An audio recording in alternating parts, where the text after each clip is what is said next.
Hello everyone, मैं विश्वजीत शर्मा स्किल्सनरी की ओर से आइडिया टू स्टार्टअप कोर्स के अगले वीडियो को लेकर आया हूं।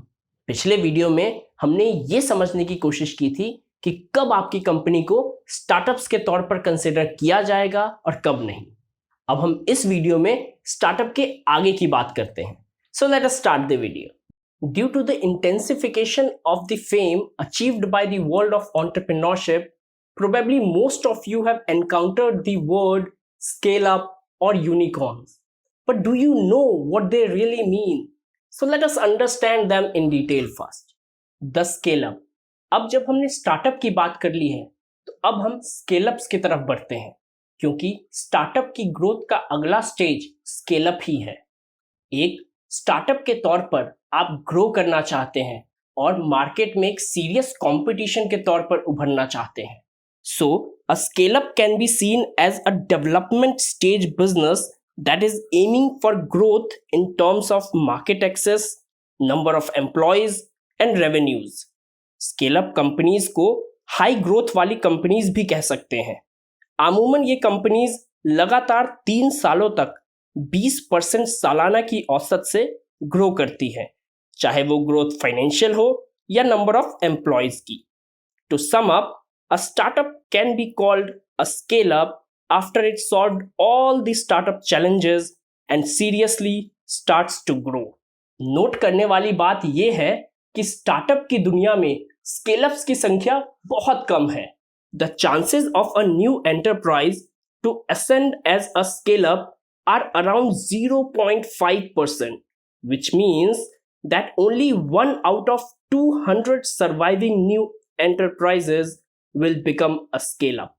Yet, when they do manage to reach maturity, they form an important player in the economic arena, accounting for a large chunk of employment and revenue of all startups.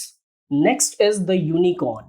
हम Paytm, ओला, उबर या OYO जैसे unicorns की बात करते हैं, पर बहुत कम बार इस पर ध्यान देते हैं कि यूनिकॉर्न का मतलब क्या होता है। क्यों कुछ कंपनीज को यूनिकॉर्न कहा जाता है? क्या ये टाइटल सिर्फ किसी पर्टिकुलर स्टार्टअप्स के लिए ही है? तो आइए सबसे पहले इसको समझते हैं कि यूनिकॉर्न होता क्या है और इसे क्यों कहा जाता है। स्टार्टअप की दुनिया में यूनिकॉर्न शब्द का इजाद साल 2013 में काउबॉय वेंचर्स की फाउंडर आइलीन ली ने किया था, जब वो उन 39 स्टार्टअप्स की ओर इशारा कर रही थी जिनकी वैल्यूएशन $1 बिलियन से भी ज्यादा थी। ली ने सन 2000 के बाद बने हुए सॉफ्टवेयर स्टार्टअप्स की ओर देखते हुए यह एस्टिमेट किया कि उनमें से सिर्फ 0.07% कंपनीज ही $1 बिलियन के वैल्यूएशन तक पहुंच पाएंगी। इसलिए उनका मानना था कि जो कंपनीज $1 बिलियन के मैजिकल नंबर तक पहुंच पाएगी, उनको ढूंढना उतना ही मुश्किल होगा जितना कि एक यूनिकॉर्न ढूंढना। Hence, the definition of a unicorn startup has remained the same since. एक यूनिकॉर्न वो स्टार्टअप कंपनी है जो सन 2003 के बाद बनी हो और जिसकी करंट वैल्यूएशन $1 बिलियन से भी ज्यादा हो। However, many of the unicorns have been born in the past few years. औसतन 4 से 5 यूनिकॉर्न्स हर साल पैदा होते हैं। Example of Indian unicorns are Paytm, Big Basket, Zomato, Ola etcetera. इसी तरह से जो यूनिकॉर्न $10 बिलियन के वैल्यूएशन को क्रॉस कर देती है उसे डेकाकॉर्न या सुपर यूनिकॉर्न बोला जाता है। सो कहने का मतलब ये है कि स्टार्टअप के आगे भी बहुत लंबी सड़क है।